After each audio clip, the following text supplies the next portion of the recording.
Assalamualaikum warahmatullahi wabarakatuh. Kita kembali berjumpa di podcast Komunikasi Rasa, jurusan Ilmu Komunikasi, Fakultas Ilmu Sosial dan Politik Universitas Bengkulu.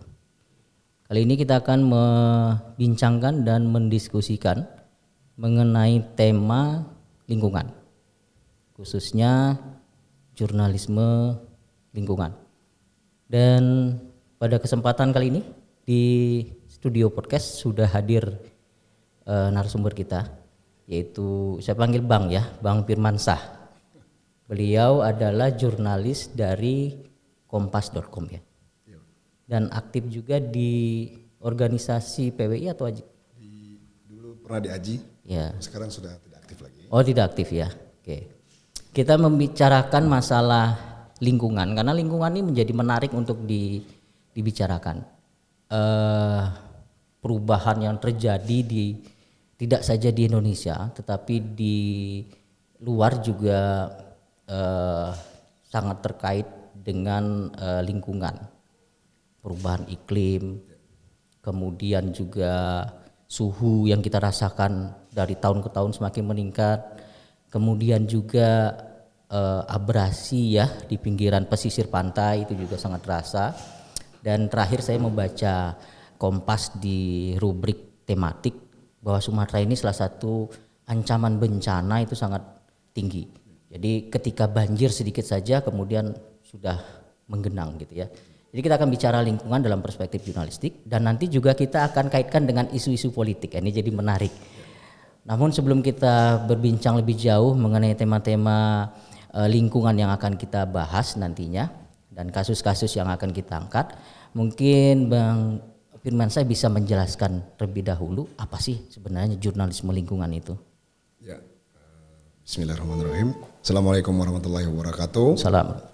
Terima kasih kepada jurusan ilmu komunikasi yang sudah mengundang, seperti kembali ke rumah yang dulu pernah saya menuntut ilmu di sini. Pak Haji terima kasih juga dan dosen-dosen dan teman-teman yang lain. Sebenarnya jujur agak grogi nih bicara di depan Pak Haji kan? Karena beliau merupakan akademisi spesifikasi jurnalistik, juga pernah praktisi kan? Jadi agak grogi. Tapi baiklah karena memang diminta untuk berbincang-bincang, sebenarnya tidak ada yang berbeda sebenarnya Pak Haji. Kalau menurut pengalaman saya antara jurnalisme lingkungan dengan jurnalisme pada umumnya. Hanya saja memang jurnalisme lingkungan ini adalah lebih kepada spesifikasi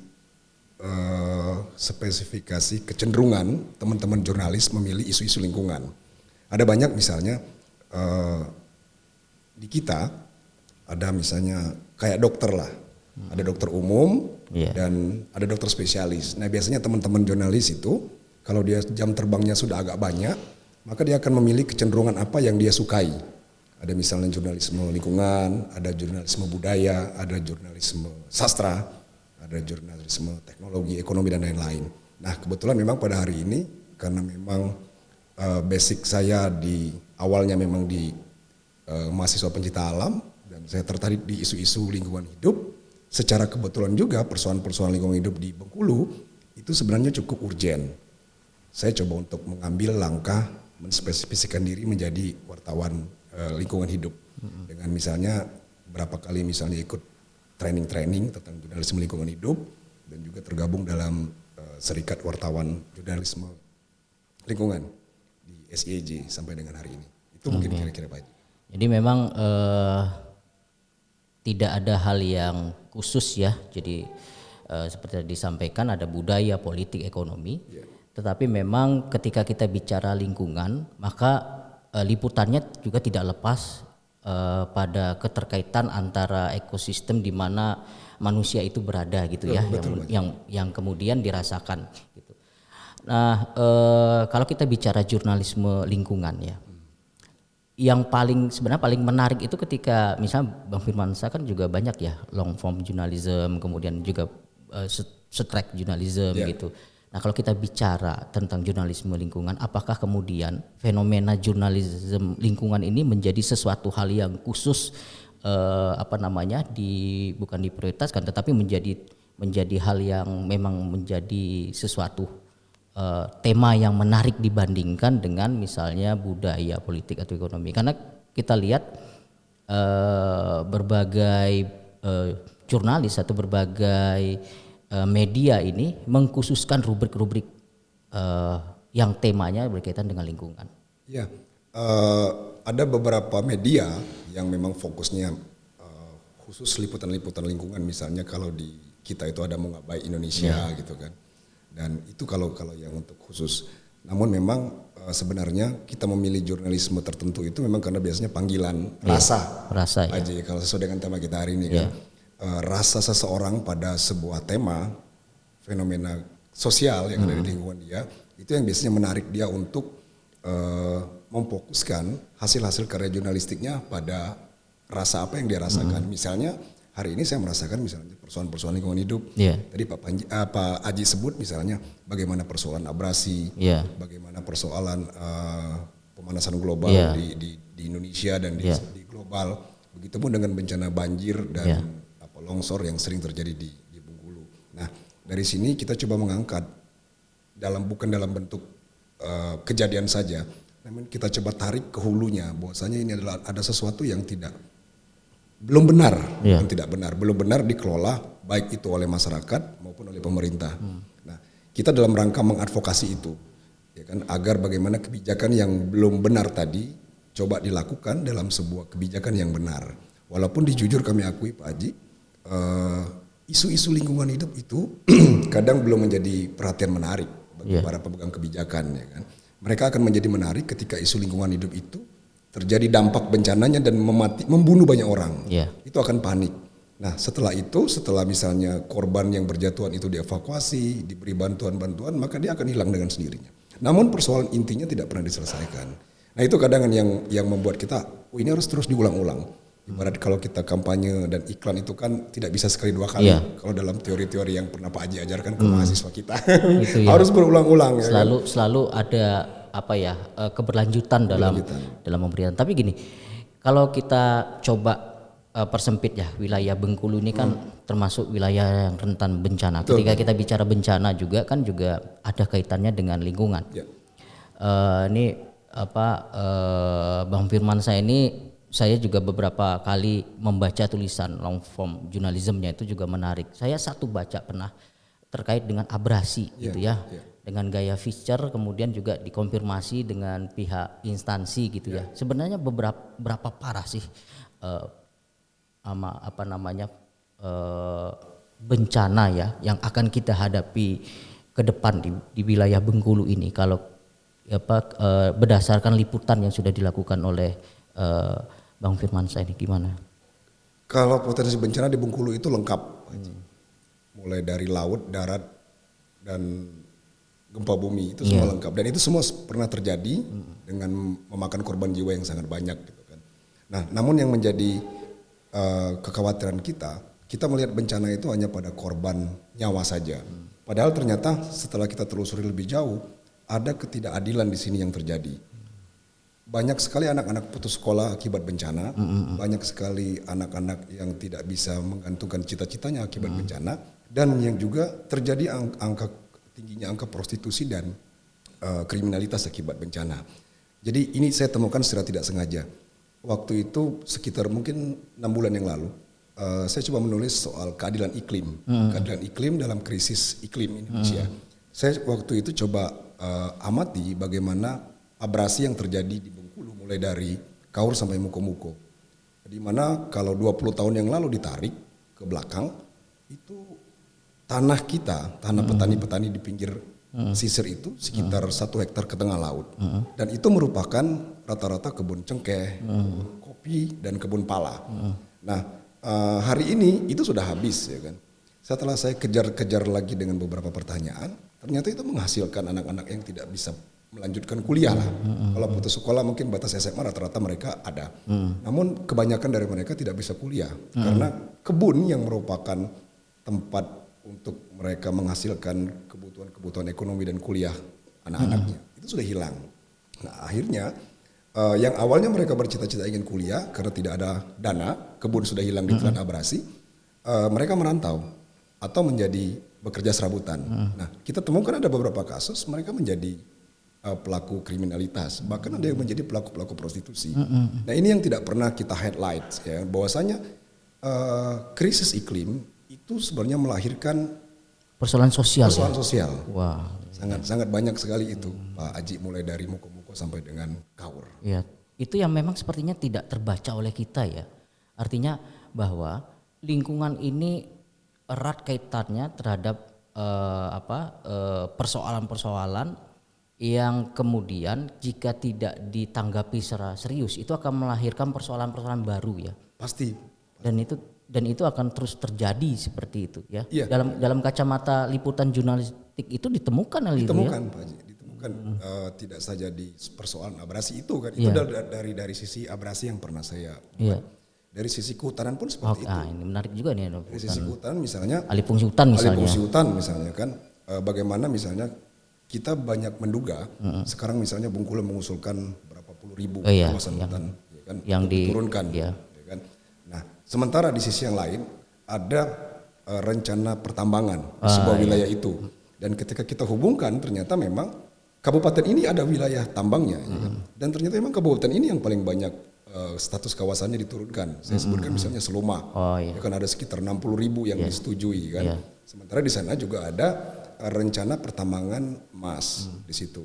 Nah, ini yang coba kita, kalau saya pribadi Pak Haji, bukan dalam artian menolak pertambangan, bukan menolak pembangunan. Namun saya lebih mengingatkan, boleh saja kita mengelola tambang itu karena itu adalah kebutuhan kita juga.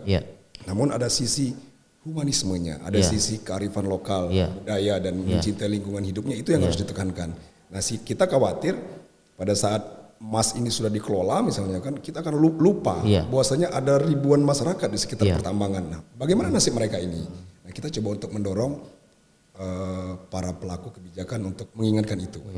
Dan sebenarnya kalau kita bicara jurnalis ya dalam sebuah konteks tulisan itu sebenarnya mencakup itu semua gitu. Jadi tidak hanya sekedar berbicara bukan persoalan penolakan, tetapi ada apa di belakang ketika misalnya itu menjadi alih fungsi hutan seperti itu yang kemudian diturunkan misalnya dia artinya bahwa hutan itu ya boleh juga sih dikelola misalnya, tambang boleh juga diambil. Tapi dengan gaya tulisan jurnalisme ini dia tidak hanya membicarakan permukaan strike-nya saja, tetapi in-depth-nya harus dapat di itu. Nah, tapi sebenarnya ketika kita bicara ini kan adalah hal yang menarik. Tapi kalau berdasarkan pengamatan Bang Firmansyah selama kita bicara jurnalisme lingkungan, itu menjadi tema yang menarik juga tidakkah di kalangan para jurnalis di Bengkulu?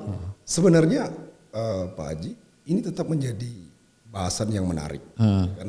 Namun memang kadang di tingkatan kita tidak semua yang bisa mengelola itu menjadi berita-berita yang menarik, ya kan? Karena memang biasanya kita akan pakai tulisan-tulisan feature untuk itu. Karena kalau untuk hard news susah menemukan soul-nya, ya kan. Nah, itu yang pertama. Yang kedua, teman-teman juga banyak jurnalis itu kan terikat oleh waktu, sehingga mereka tidak punya waktu banyak untuk melakukan deep reporting untuk ini, ya kan. Misalnya teman-teman dibebankan sehari 4 berita, sementara untuk menulis itu kan kadang habis waktu 1 minggu, ya kan. Persoalan waktu, persoalan budgeting dan lain-lain. Nah, kadang kan kita yang nekat-nekat aja itu, Pak Haji, ya kan. Kebetulan kita nekat lewat di situ, ya sudah kita mampir gitu kan, wawancara dengan warga, lihat kondisinya. Nah, seperti itu. Kalau dari sisi, kalau soal menarik, ini sangat menarik. Menarik ya.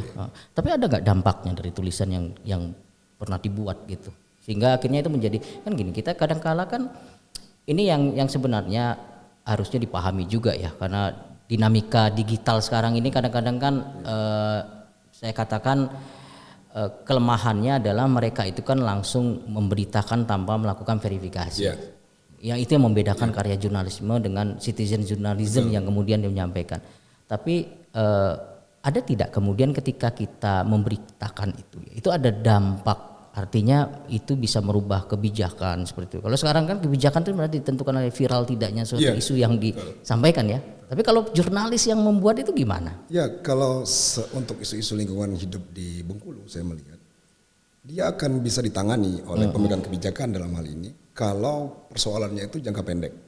Misalnya memberi bantuan, kemudian lagi memperbaiki saluran yang tersumbat, sebatas itu. Namun hulu persoalan tidak bisa diselesaikan. Yeah. Memang ada banyak persoalan juga ketika mereka menyelesaikan di hulu, karena ini kan berhubungan dengan tidak hanya sebuah wilayah kabupaten atau provinsi, kadang harus ada juga kewenangan pemerintah pusat. Ya. Nah, ini yang kadang saya juga memahami, ini persoalan-persoalan daripada pemegang kebijakan. Itu pertama. Yang kedua, memang tidak ada niat baiknya dari pemegang kebijakan itu untuk itu, sehingga ya cocok. Jadi kalau sebatas persoalan jangka pendek terselesaikan, Pak Haji. Terselesaikan ya. Tapi jangka panjang, yang lama. Tapi dengan tulisan yang selalu kemudian dibuat, kemudian selalu eksplor terkait dengan dampak negatif, apakah itu juga berpengaruh tidak? Berpengaruh juga ya. Dia ini kan sama seperti iklan yang terus berulang-ulang kita berikan ya. Kalau bahasa Bengkulu itu bebal ya. Bukan bebal ya, unyul gitu berulang-ulang akhirnya dia sadar juga gitu kan. Tapi memang tidak serta-merta. Makanya misalnya isu lingkungan hidup itu memang mau tidak mau minimal 1 hari itu dalam sebuah media itu harus ada untuk mengingatkan, baik misalnya membahas soal kerentanan bencana, kerentanan kawasan harus ada itu, sehingga dia tetap tertanam di kepala kita semua. Dan lebih diuntungkan ketika seharusnya jurnalis juga dia bisa kolaborasi dengan lembaga-lembaga yang konsen terhadap lingkungan ya. Jadi kerjasama itu akhirnya bisa memudahkan lah. Artinya ada dampak juga yang lebih efektif lah ya. Gitu ya. Kita misalnya banyak teman-teman dari NGO misalnya kan. Teman NGO ini kan biasanya kaya akan analisis dengan data dan kemudian kaya akan fakta-fakta di lapangan. Nah, kita biasanya kolaborasinya itu. Kemudian nanti kita akan konfirmasi ke para pemegang kebijakan atau pihak-pihak terkait. Jadi kolaborasi itu tetap kita lakukan sampai dengan hari ini. Kalau mau dibuat berita hampir tiap hari teman-teman NGO itu kirim rilis ke teman-teman media ya kan. Tinggal kita aja yang saring ya kan. Oke. Kalau dari perspektif jurnal seperti ini, Bang Firman Saka memang liputannya ya konsennya ke lingkungan. Ada tidak melihat misalnya fenomena pemerintah daerah atau para pengambil kebijakan yang memang dia mendorong masyarakat gitu ya, itu bahwa lingkungan ini menjadi hal yang utama gitu. Jadi ketika kita liputan ya, kita buat berita, jadi bukan kita yang kemudian menginformasikan, tetapi kita menulis informasi bahwa ada campur tangan pemerintah ini yang dia membuat edukasi kepada masyarakat gitu. Ada nggak di kalau niatnya secara langsung kecil sekali Pak Haji, bahkan mungkin tidak ada. Kan gampang itu kita lihat sebenarnya dari visi misi mereka sebelum menjadi kepala daerah. Umumnya para kepala daerah pada saat mereka kontestasi itu kan jualan isu. Tidak ada isu yang bicara soal bagaimana menangani persoalan-persoalan lingkungan hidup di wilayahnya kalau mereka menang. Nah, jadi boro-boro mereka turunkan itu ke dalam program-program kerja, kalau di visi misi juga mereka tidak ada.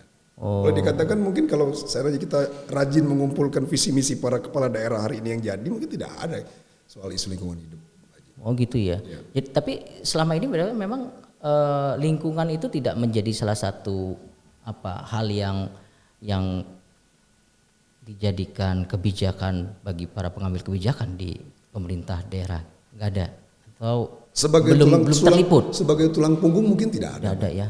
Jadi semuanya itu ya kalau kata zaman-zaman Pak SBY dulu kan autopilot. Kan pemerintah kita itu kan ketika dia jalan sendiri kemudian terjadi bencana banjir baru kita ngurusin banjir. Jadi tidak tersistematis gitu. Tapi kita bicara jurnalisme lingkungan. Nah, sekarang kalau misalnya masyarakat sendiri gitu sepanjang pengalaman melakukan liputan atau melakukan sebuah tulisan panjang tentang jurnalisme lingkungan ini, ada tidak informasi yang disampaikan atau kemudahan yang bisa dicapai oleh masyarakat untuk akses informasi? Misalnya mereka ke BMKG langsung ada datanya, BPD ada langsung datanya gitu. Tidak hanya masyarakat tapi jurnalis sendiri menemukan tidak seperti itu. Untuk masyarakat mengakses informasi itu. Ya, misalnya masyarakat mengakses informasi termasuk jurnalis juga. Kalau untuk itu alhamdulillah sekarang mudah karena ya? Mungkin karena teknologi sekarang Pak Haji ya, semua orang kan bisa mengakses informasi-informasi itu ya. Jadi secara umum tidak ada masalah. Namun yang berhubungan misalnya persoalan-persoalan lingkungan hidup misalnya terjadi pelanggaran ya kan akibat sebuah perusahaan misalnya masyarakat ini mengambil informasi itu yang biasanya tidak dapat, yang susah didapat. Kadang kan mereka harus bersengketa di Komisi Informasi Publik dulu, akhirnya kan baru turun datanya gitu kan. Nah, kalau yang sifatnya persoalan-persoalan hukum agak susah ya. mengaksesnya. Tapi kalau persoalan sekedar memperoleh informasi itu kalau informasi ya? Seperti cuaca kemudian lagi atau daerah rawan bencana itu bisa ya. Itu sudah banyak gitu kan bisa diakses. Dan kecepatan untuk menindaklanjutinya gimana? Ya kalau misalnya kalau BMKG kita lihat contohnya kan, kalau terjadi gempa itu kan dalam hitungan detik itu kan sudah masuk semua ya kan. BPBD hari ini juga cukup cepat juga. Cukup cepat juga bekerja gitu. Bekerja ya. Artinya memang dalam konteks penanggulangan bencana gitu ya. Penanggulangan bencana mereka ya cepat gitu, responsif ya. Tapi bencananya itu sifatnya juga ya bencana jangka pendek. Kalau misalnya bencana jangka panjang misalnya contoh beberapa tahun yang lalu kan terjadi banjir tuh Pak Haji. Iya. Ya kan berhari-hari ya kan banyak korban yang meninggal. Nah, itu ketahuan tuh bahwasanya kita Bengkulu masih teledor. Jadi kita tidak menyalahkan pemerintah, namun kita semua ya kan. Bagaimana misalnya kondisi di pemukiman tenda-tenda penampungan itu kan masuk hari ketiga tuh sudah mulai kotor, lalat berterbangan ya kan. Makan para pengungsi sudah mulai tidak terjadwal gitu. Nah, untuk urusan yang jangka panjang penanganan bencana kita udah pasti kedodoran. Gitu ya. Tapi untuk jangka pendeknya yang ya udah cukup lah. Oke. Sekarang kita balik lagi ke tadi ya, menarik Bengkulu ini kan wilayah pinggir pesisir ya. Abrasi itu kan merupakan salah satu persoalan yang tentu tidak bisa dilakukan oleh pemerintah daerah, tentu ada keterikatan dengan pemerintah pusat. Nah kalau kita kaitkan juga termasuk yang liputan Bang Firman sudah lakukan gitu ya, tadi sudah bicara masalah sosial gitu ya, karena sosial kan menyangkut pendapatan gitu ya.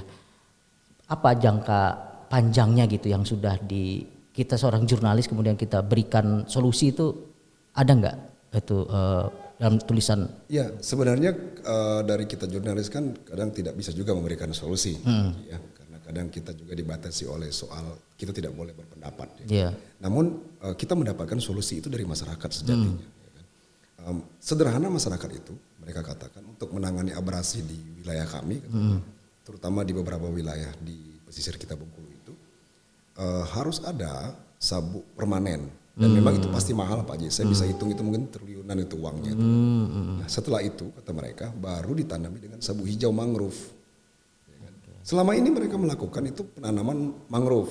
Namun sekali lagi karena kita itu kan berhadapan langsung dengan samudra India, jadi baru ditanam udah habis disapu ombak. Jadi menurut masyarakat dipagar dulu dengan beton baru ditanami abrasi. Kalaupun nanti pada saat mangrove yang mereka tanam sudah besar, beton hancur, maka dia udah siap.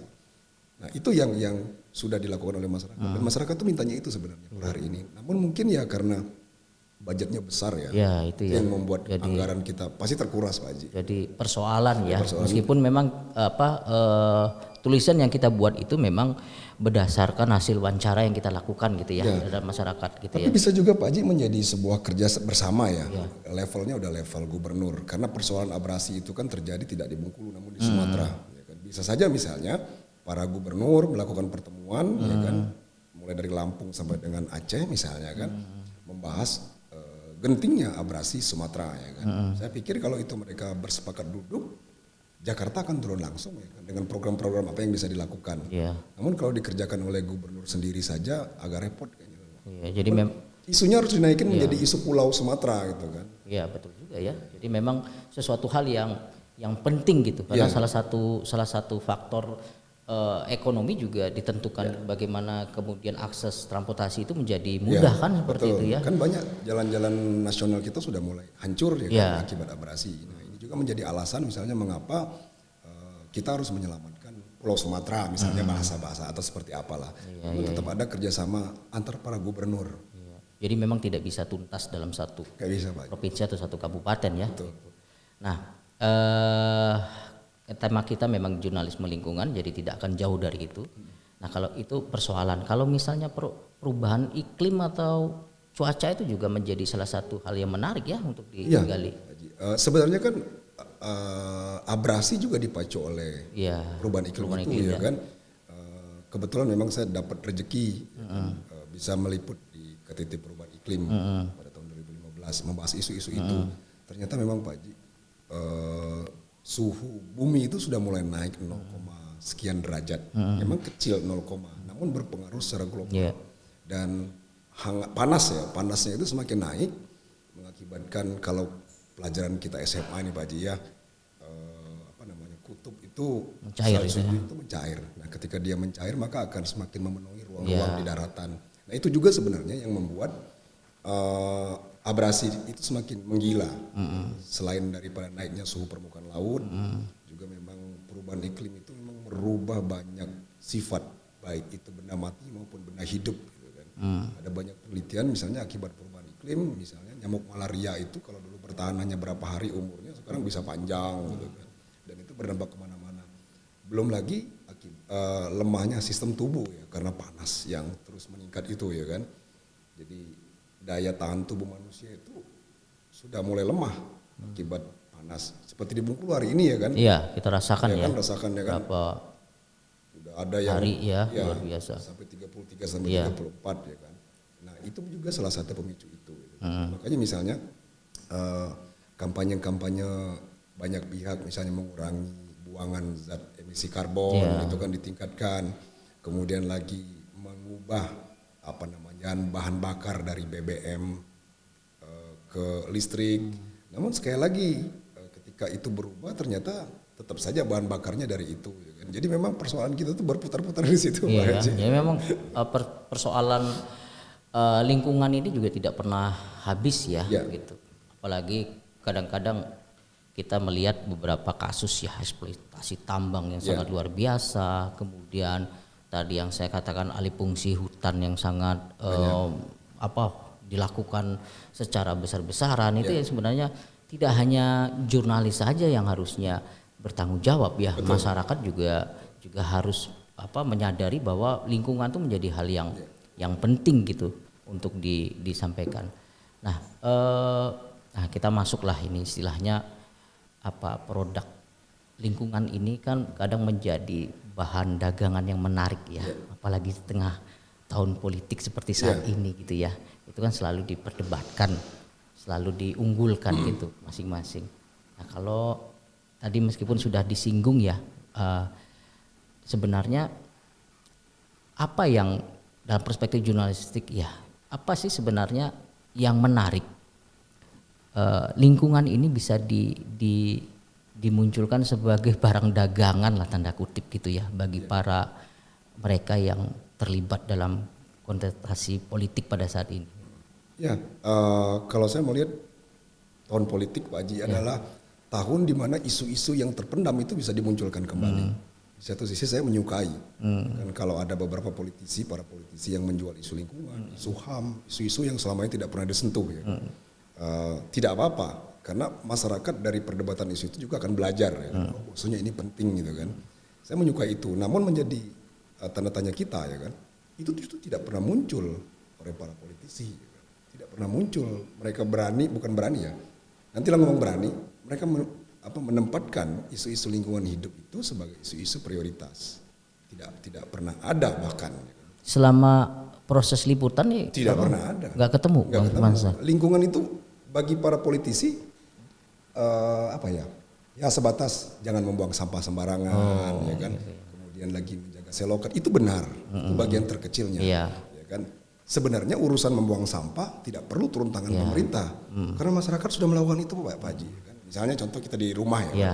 Umumnya di RT kita itu sudah langganan buang sampah, mereka tidak buang sampah sembarangan ya kan. Nah, jadi untuk urusan-urusan itu seperti itu tidak usah repot gitu. Yang penting itu urusan di hulunya ini loh gitu kan. Nah, ini yang harus diselesaikan ya kan, bagaimana misalnya menahan laju abrasi tadi ya kan, memang tidak dengan waktu yang singkat. Butuh pemikiran yang visioner dan brilian. Nah, kalau ada misalnya politisi seperti itu kita senang Pak Haji. Terlepas mereka akan bisa melaksanakan atau tidak, minimal mereka sudah berani mewacanakan. Itu enak.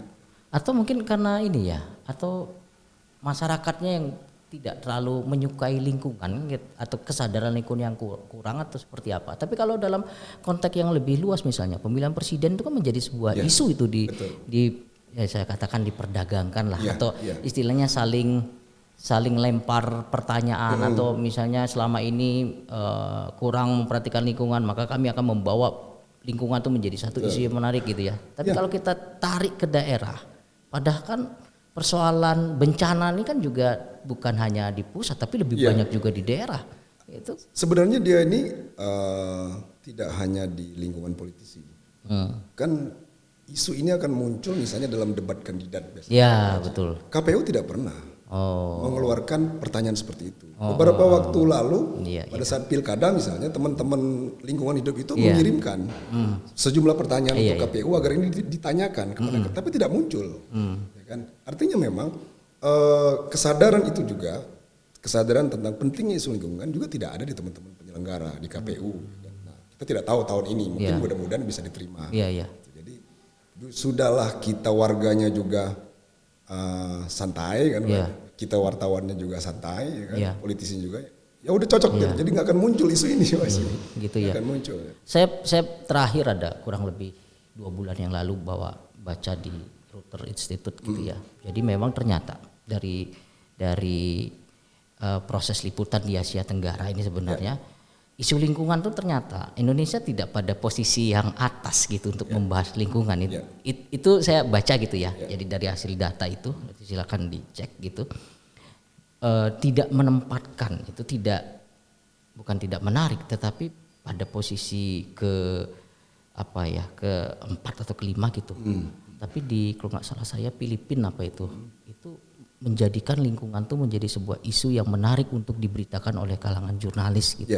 Apa kembali lagi ke tadi bahwa tidak banyak sebenarnya jurnalis itu juga tertarik dengan lingkungan atau gimana ya? Gimana ini ngomongnya Pak Haji sudah mulai buka isi perut media ini. Itu data loh, saya baca datanya seperti itu. Ini asumsi saya Pak Haji. Terlepas minta maaf mungkin teman-teman jurnalis di luar marah. Teman-teman di lokal umumnya itu wartawan itu habis waktunya itu untuk mencari berita yang harian dan mencari iklan. Sehingga untuk mencari isu-isu lingkungan itu agak repot karena dibutuhkan waktu panjang Pak Haji. Jadi teman-teman sekarang media kita baik tidak cuma di Bengkulu sih, semua sekarang rata-rata ya. Mereka itu sudah beban ganda. Mereka harus menghasilkan produk jurnalistik, mereka juga harus menghasilkan iklan buat kantornya. Nah ini yang membuat wartawan itu tidak akan bisa fokus menggarap isu apapun. Jadi yang isu-isu yang dia tulis adalah isu yang lewat saja. Isu yang lewat atau mungkin isu-isu yang sifatnya ada kecenderungan untuk editorial. Nah artinya makin jauh kualitas kita itu lama-lama. Itu pertama Pak Haji. Yang kedua, untuk mendalami sebuah isu tidak hanya lingkungan hidup ya, ekonomi atau apapun. Wartawan itu harus baca. Ya kan? Nah pertanyaan kita sekarang, tidak ada waktu bagi wartawan untuk membaca, ya kan? Memahami istilah-istilah lingkungan hidup, apa itu misalnya konservasi, apa itu misalnya perubahan iklim. Ini kan butuh waktu Pak Haji. Sementara di lapangan teman-teman sudah terbebani dengan beban ganda yang luar biasa berat. Akhirnya menghasilkan produk-produk jurnalistik kita yang kurang berkualitas. Itu yang terjadi dengan persoalan kami wartawan. Artinya gini, kalau Bang Firmansyah saya tahu lah ya liputannya in-depth ya, mendalam gitu dengan gaya feature juga, jadi memang menarik. Tapi yang kadang kita lihat gitu ya, padahal persoalan lingkungan kan ambil contoh lah yang sederhana saja gitu ya, tapi dilakukan tuh secara berkelanjutan misalnya berkaitan dengan sampah yang menumpuk misalnya, itu kan sederhana ya, tapi kalau terus diberitakan kan dia akan paling tidak itu tadi, kalau pemerintah enggak itu bebal juga sih gitu kan. Atau misalnya persoalan siring yang tersumbat yang menimbulkan banjir, kemudian kemudian melahirkan faktor yang kemudian berdampak kepada kesehatan, kan itu sebenarnya sederhana gitu ya. Jadi, tapi seharusnya kan itu bisa dimunculkan gitu, tidak perlu yang berat-berat betul gitu. Banyak misalnya liputan-liputan teman-teman gitu kan, misalnya membuat liputan-liputan seperti itu. Misalnya muncul kesadaran masyarakat secara inisiatif. Ada yang misalnya di Bengkulu itu pahlawan sampah, Instagramnya juga banyak gitu kan. Nah ini banyak juga diliput oleh teman-teman media ya kan, menjadi sebagai inspirasi ya kan. Ada juga misalnya orang yang tanpa jauh dari liputan dia tetap membersihkan sampah di sekitarnya, itu banyak. Artinya apa Pak Haji? Masyarakat itu sebenarnya sudah melakukan itu. masyarakat sudah bertanggung jawab atas kebersihannya. Kalaupun ada 1-2 orang itu tidak banyak sebenarnya yang buang-buang sampah sembarangan. Hari ini yang kita minta adalah bagaimana pemerintah itu punya sistem. Jadi ibarat dia pencet satu tombol maka beres semua ini. Nah ini tidak pernah dilakukan oleh siapapun. Ya kan? Pemda kota misalnya akan dibeli reward, itu udah benar, itu kebijakan hilir. Namun hulunya seperti apa gitu loh. Kan? Nah itu tidak pernah Pak. Ya. Nah maunya kita mendorong itu agar menjadi sebuah sistem dari yang terstruktur. Kalau urusan membersihkan siring, membersihkan itu udah banyak sekali masyarakat yang udah care soal itu. Oh gitu ya. Bisa dilihatlah di lapangan ya kan. Bagaimana misalnya kalau pahlawan sampah itu kan ada anak muda Pak Haji saya lihat kan. Kalau dia lihat parit yang penuh sampah turun pasukan itu ya kan. Namun kan itu sudah daripada masyarakatnya. Pemerintahnya mana hari ini? Ya kan. Anda itu kan diberikan kewenangan, diberikan anggaran, diberikan orang-orang pintar di sekelilingnya untuk membuat sebuah sistem. Sistem inilah yang sebenarnya harus dibuat sehingga persoalan ini cukup sekali tombol selesai semua. Dan ini tidak pernah dilakukan Pak Haji. Jadi kita agak mangkalnya di situ gitu kan. Dan itu juga sudah diberitakan berkali-kali. Berkali-kali ya kan. Kita tidak tahu kan apa memang di sini apakah begitu sulitnya mengatur sampah di Bengkulu atau ada persoalan lain kita tidak tahu. Ya. Artinya memang jurnalis juga sudah ikut sertalah, udah berperan yang sangat luar biasa gitu. Macam-macam ya. Ada yang dari media masanya sendiri, ada yang menggunakan akun media sosialnya sendiri berkampanye itu gitu kan. Tapi tetap saja semuanya itu memang harus pemerintah yang menyelesaikannya. Kita ini kan cuma supporting system. Tapi kan sebenarnya kan ada fungsi pers itu ya, kontrol sosial itu. Tapi memang dilema kita saat ini ketika bermedia digital seperti ini, kalau jadi kadang-kala tidak diviralkan oleh masyarakat biasa ya nggak akan dilakukan gitu. Itu sekarang bagus juga ya, mungkin kayaknya media sosial itu menjadi pilar kelima ya kan? Di tengah-tengah media massa yang hari ini ya tentu karena dia media massa adalah sebuah lembaga organisasi, tentu dia punya batasan-batasan. Ya kan? Nah media sosial kan tidak ada lembaga, dia tidak punya batasan. Mungkin satu-satunya yang bisa memukul adalah itu juga ya kan. Hari ini banyak kok wartawan-wartawan dipukul oleh media sosial. Ya kan? Misalnya ada wartawan yang nakal diviralkan oleh media sosial, misalnya ada kejadian di Riau di mana itu saya ya kan? Itu udah ngeri sekali ya. Kan? Masyarakat mengontrol media, mengontrol jurnalisnya. Jadi ya saya pikir ada bagusnya juga di sisi lain untuk itu. Jadi salah satu bentuk kontrol juga yang dilakukan oleh masyarakat pada media, yang selama ini media sebenarnya punya power sebenarnya, punya kekuatan karena resmi dan ketika jurnalis itu turun ke lapangan kan mereka memang betul-betul terverifikasi seperti itu. Baik, ini kata-kata klasik kan kadang diucapkan oleh seorang pembawa acara adalah waktulah yang membatasi gitu ya. Mungkin ada closing statement lah ya Bang Firmansyah berkaitan dengan jurnalisme lingkungan atau juga semacam ajakan kepada mahasiswa-mahasiswa baik di komunikasi dan jurnalistik untuk tetap pada relnya gitu. Salah satunya mungkin menjadi seorang jurnalis gitu ya. Modal menjadi jurnalis itu kan kalau pengen serius yang pertama itu cuma 3 Pak Haji. Ini pengalaman saya ya. Yang pertama adalah kita harus rajin membaca pada isu-isu apapun. Yang kedua kita harus rajin mendiskusikan isu itu dengan teman-teman. Dan yang ketiga adalah coba dituliskan isu-isu diskusi itu. Kalau misalnya sudah dituliskan, maka coba juga diunggah baik itu di media massa ataupun di media sosial. Lakukan terus berulang-ulang. Dan kalau itu sudah terjadi, insya Allah bisa. Dan jangan berhenti untuk membaca Pak Haji. Itu ya. Kalau memang ilmu pengetahuannya kan cepat sekali berubah ya kan. Meliterasi diri itu penting. Kalau dulu saya masih pegang 5W+1H. Kalau saya misalnya diminta bicara-bicara soal dunia jurnalistik, itu aja modal saya. Ternyata di lapangan sudah lebih dari itu gitu kan. Artinya saya kurang update juga. Dan yang ini untuk perkembangan jurnalisme lingkungan sendiri di kalangan jurnalis dan juga fenomena jurnalisme lingkungan ke depan, ada yang ingin disampaikan gimana? Ada banyak teman-teman jurnalis di beberapa belahan di daerah, di Bengkulu juga ada yang juga fokus pada isu-isu lingkungan hidup. Ya kan? Namun sekali lagi kita akan bertemu pada dinding yang begitu tebal dan tinggi, ya kan? Sehingga kadang kita jenuh Pak Haji. Ya kan? Timbul kata bebal, ya kan? Baik dari kita sendiri maupun dari lingkungan di sekitar. ada teman-teman yang frustasi, tangan kami sudah keriting ngetik isu ini, tapi tidak juga menjadi selesai ya kan.